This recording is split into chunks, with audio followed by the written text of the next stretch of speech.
Bonjour, bienvenue dans cette nouvelle capsule de formation. Toujours un plaisir de vous retrouver dans notre parcours que nous avons commencé, un parcours très intéressant.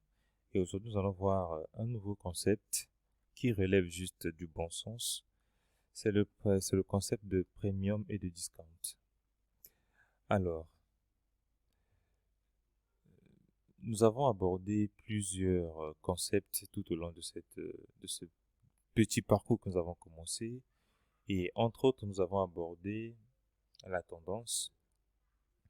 Nous avons vu ce qui caractérise une tendance, c'est-à-dire un mouvement d'impulsion et de correction, c'est-à-dire qu'il y a un mouvement qui suit la tendance et puis une pause, un mouvement de contre-tendance et puis ainsi de suite, ça continue.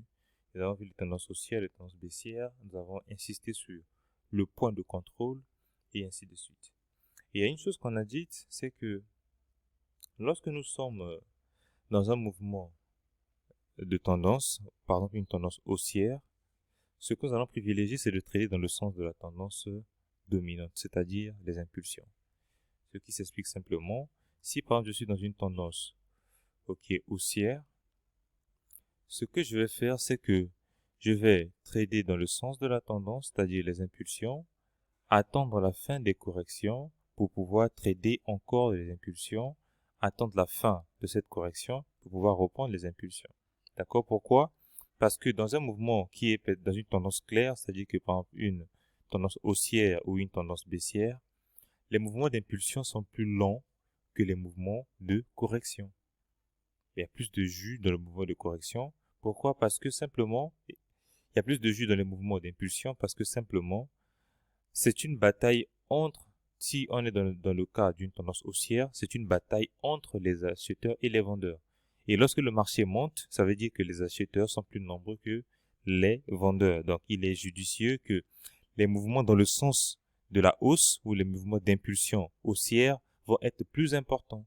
Et c'est la même logique qui s'applique dans un mouvement baissier, là où les vendeurs sont plus importants que les acheteurs, ce qui veut dire qu'il y aura plus de force dans les mouvements de baisse. Donc, on va préférer trader ces mouvements de baisse que trader ces mouvements de correction qui sont haussières dans une tendance baissière ou dans une tendance baissière, haussière, trader les mouvements de hausse que trader les corrections baissières.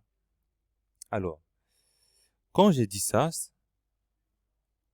ok, c'est bien joli, c'est-à-dire que je suis dans une tendance haussière par exemple, d'accord?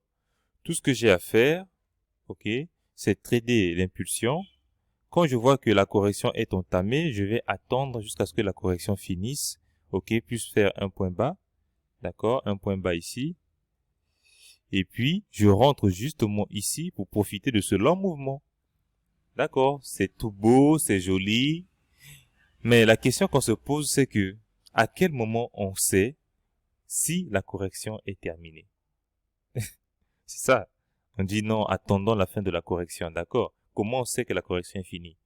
Ou quels sont les éléments sur lesquels on peut baser pour dire que là, on est sûr que la correction est finie. Parce que lorsque nous sommes sur les marchés financiers, le futur n'est pas encore là. C'est-à-dire que le mouvement là, si nous sommes dans une tendance haussière comme ça, et qu'on a fait un point haut ici, ok, par exemple, on a fait un point haut ici, et que le mouvement est en train d'entamer une correction, tout ce qui vient après ici, on le connaît pas. Tu vois? C'est dans le futur. Donc nous sommes ici, par exemple, si nous sommes à ce niveau-là, comment nous on sait que la correction est finie? Pourquoi pas rentrer à ce niveau-là? Pourquoi pas rentrer ici? Pourquoi pas rentrer là? Pourquoi rentrer là ou là? Qu'est-ce qui nous indique que la correction touche à sa fin et que nous pouvons rentrer pour profiter de la nouvelle impulsion? Donc c'est ce que nous allons voir dans le concept de premium et de discount. Alors, la logique du vendeur et de l'acheteur au marché. Simplement, lorsque vous partez au marché, lorsque vous êtes un acheteur, ok, lorsque vous partez avec vos 2000 francs, vous partez à faire le marché pour acheter votre viande, votre tomate, ainsi de suite. Quelle est votre logique? Ok? Ou bien quand vous partez acheter les habits, la friperie au marché, ou bien en boutique. Quelle est votre logique? La logique est que vous puissiez avoir votre marchandise le plus bas possible. Ça, c'est pour l'acheteur. L'acheteur, ce qu'il lui veut, c'est d'acheter sa marchandise au prix le plus bas possible. D'accord? C'est logique. Donc, si moi je vais au marché, un vendeur me dit, ah non, ce vêtement-là coûte 30 000 francs ou 50 euros, je lui dis non, c'est quand même assez cher. D'accord? Moi, je vous donne 30 euros ou bien je vous donne 20 000 francs. On discute parce que en tant qu'acheteur, vous voulez vendre vous voulez avoir votre produit au prix le plus bas possible. Et ce prix le plus bas là, c'est ça qu'on appelle discount. Ok? C'est-à-dire que pour un acheteur, ce que lui veut, le discount, ça veut dire un rabais. C'est en anglais, ça veut dire un rabais ou une réduction. D'accord? Donc, vous voulez acheter au prix le plus bas possible pour pouvoir faire quand même de la marge par rapport à l'argent que vous avez pour faire des économies. C'est pareil lorsque vous êtes un vendeur. Lorsque c'est vous qui avez la marchandise. Ok? Lorsque c'est vous qui êtes assis en train d'attendre le client. Qu'est-ce que vous voulez? Votre désir le plus profond, c'est que vous puissiez vendre votre marchandise le plus cher possible pour pouvoir faire des bénéfices, n'est-ce pas? C'est logique. Donc, si quelqu'un vient et dit, ah, je veux cette paire de chaussures, vous dites, ah, cette paire de chaussures, c'est 50 000. Parfois, c'est peut-être 20 000. Vous savez qu'il va discuter, mais vous dites 50 000 pour vendre le plus cher possible. Comme ça, quand il va discuter, il va descendre. Comme ça, même s'il achète à 30 000, vous faites quand même un bénéfice de 10 000 francs dessus. C'est ça la logique du marché. Et je vous ai dit que on est sur les marchés financiers. Un trader, c'est un commerçant. Un trader, c'est un commerçant. Et il est dans les deux cas. Ok? Il est dans le cas où il sera dans la position du vendeur, c'est-à-dire que c'est lui qui a des devises et qu'il veut les vendre. Et il sera aussi dans la position de l'acheteur, là où il veut acquérir des devises. Donc, dans les deux cas, s'il est vendeur, il va acheter au prix le plus haut. Et s'il est vendeur, il va vendre au prix le plus haut. Et s'il est acheteur, il va vouloir acheter au prix le plus bas. Je pense qu'à partir de jusque-là, c'est clair. Ok. Dans un mouvement de marché, comment est-ce que cela s'explique? Qu'est-ce qu'on peut considérer comme étant un premium qui est le prix le plus haut? Parce qu'un prix premium, c'est un prix élevé. Souvent, quand vous êtes dans un service VIP, on vous dit le service premium. Le service premium, c'est le service qui coûte le plus cher. Parce que c'est le service avec le plus d'avantages. Donc, c'est au prix premium qu'on veut vendre. Parce que nous sommes vendeurs, nous voulons vendre au prix premium notre service ou notre marchandise. Et nous voulons acheter au prix le plus bas pour pouvoir faire le plus de bénéfices.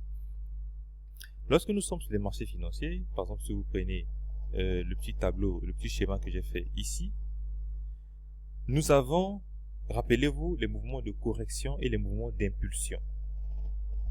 D'accord? Nous avons les mouvements de correction et les mouvements d'impulsion. Donc, lorsque nous avons, ça c'est par exemple une tendance baissière, j'espère que vous constatez ça, nous avons impulsion, correction, impulsion, correction, impulsion, dans un mouvement baissier. D'accord? Donc, lorsque nous sommes dans une tendance, par exemple, baissière, ok, nous avons impulsion, correction, et impulsion. Nous avons dit que les impulsions sont toujours plus longues que les corrections. Ce que nous allons faire, nous allons, juste après l'explication, nous allons aller sur les graphiques et je vais vous montrer ça de façon pratique, à quoi ce que ça représente. Ce que nous allons faire, c'est que nous allons mesurer considérant qu'il n'y a pas encore cette correction et cette impulsion, d'accord? On considère qu'il n'y a pas encore ça, c'est-à-dire que ça n'existe pas encore. Ce que nous allons faire, c'est que nous allons mesurer la longueur de cette impulsion-là, ok? Vous voyez bien que tout cet espace-là, c'est la hauteur de notre impulsion. C'est la hauteur de notre impulsion. Et ce qu'on va faire, c'est qu'on va diviser cette hauteur en deux. Donc, ça va représenter les 50%. Ok? Si toute la hauteur, c'est 100%, c'est-à-dire qu'ici, on a 0 et ici, on a 100%, notre milieu, c'est 50%. De toute la hauteur de l'impulsion. Pas de la correction, je parle de l'impulsion. Ok? On ne mesure que les impulsions. Alors, dans l'analyse technique, on considère qu'une correction est suffisamment mûre et intéressante pour entrer en position à la condition qu'elle atteint ou dépasse au moins les 50% de l'amplitude du mouvement d'impulsion précédent. Ok, là je pense que c'est très clair. Dans l'analyse technique, on considère une correction comme suffisamment mûre et intéressante pour entrer en position à la condition qu'elle atteint ou dépasse au moins les 50% de l'amplitude ou de la hauteur du mouvement d'impulsion précédent. Donc, ça, par exemple, dans notre cas, ça c'est un mouvement d'impulsion précédent ici. Ok? C'est un mouvement d'impulsion précédent donc, qui a commencé là et qui est fini là. Et nous allons vu que là, on a une correction qui commence. Donc, cette correction-là, on va attendre que cette correction atteigne au moins les 50%. Ok? Il faut qu'il dépasse au moins les 50% pour que nous on puisse considérer que là, d'après l'analyse technique, cette correction est quand même suffisamment mûre pour pouvoir prendre le risque de entrer en position. Parce que, rappelez-vous, c'est une probabilité, c'est pas une science exacte. Ok? C'est une question de probabilité. C'est juste que on veut être sûr que la correction est suffisamment vieille pour pouvoir prendre le risque de rentrer en position, parce que dans ce cas-là, les probabilités seront plus de notre côté. C'est aussi par rapport aux observations que nous avons faites sur le marché, que lorsque la correction atteint souvent les 40% et les 50% et au-delà, vous allez voir que les corrections ont tendance à toucher vers le fin ou à faiblir. Donc, dans un mouvement de baisse, ok, ce que nous on veut c'est quoi? C'est que le prix puisse aller le plus haut possible dans la correction, ok, avant de se retourner. Donc jusque là, je pense que c'est clair. Donc, revenons sur ce schéma-là qui est bien plus clair. Donc nous avons cette hauteur ici, d'accord, qui est notre impulsion, d'accord. Donc tout ça là, c'est notre impulsion. Nous avons divisé ça en deux ici pour trouver nos 50%. Donc vous allez prendre une impulsion. Quand vous allez diviser 50%, au niveau de 50%, vous allez diviser cette hauteur en deux. La partie haute, ça sera toujours le premium. Qu'on soit en tendance baissière ou en tendance haussière, ça va toujours être le premium. Et la partie basse va toujours être le discount. Ok? Parce que c'est toujours le premium sera toujours vers le haut et le discount sera toujours vers le bas. La zone du bas là. C'est une logique, c'est simple, comprenez-la comme ça. Donc lorsque nous sommes dans une tendance baissière, quand on mesure, ok, notre hauteur ici, la hauteur H ici, on divise par 2 pour trouver les 50%. Et quand on voit que le mouvement de correction a commencé, on ne va pas rentrer ici pour aller à la baisse. On ne va pas rentrer là pour aller à la baisse. On va attendre que le mouvement puisse atteindre ou dépasser les 50% pour commencer à chercher des niveaux. Il n'y a pas seulement que le fait de passer les 50%, il y a d'autres éléments que je vais ajouter plus tard pour pouvoir continuer à prendre les informations nécessaires pour dire que oui, là, la correction atteint la fin et qu'on peut rentrer pour continuer dans l'impulsion suivant la tendance dominante. Mais premièrement, le premier élément, c'est que dans une tendance baissière, il faut que le mouvement atteigne au moins les 50% ou bien entre dans le premium pour pouvoir vendre. Rappelez-vous, donc quand on est dans une tendance baissière, nous, on est vendeur. Et quand on est vendeur, on veut vendre au prix le plus élevé. Donc, on doit attendre au moins que le prix atteigne au moins. C'est-à-dire que, au moins le prix de départ. C'est-à-dire que si un acheteur veut acheter chez vous, il doit vous donner au moins votre capital. Et chez nous, notre capital, c'est au moins les 50%. Dès qu'on dépasse les 50%, le reste là, bon, c'est des bénéfices. Donc, on peut accepter et on peut dire, d'accord, je vends. Ok, je vends ici, je vends là. Et là, maintenant, on peut dire que je rentre en position à partir de là. Voilà un peu la logique qui se cache derrière.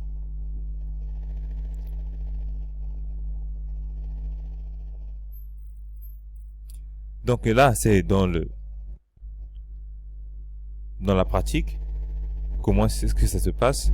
Et sur les plateformes de trading, je vais dans le prochain épisode, je vais vous envoyer une vidéo pratique sur comment est-ce que sur les marchés financiers, on arrive à mesurer la hauteur. Donc, dans un cas pratique, nous avons un élément d'analyse technique qu'on appelle Fibonacci.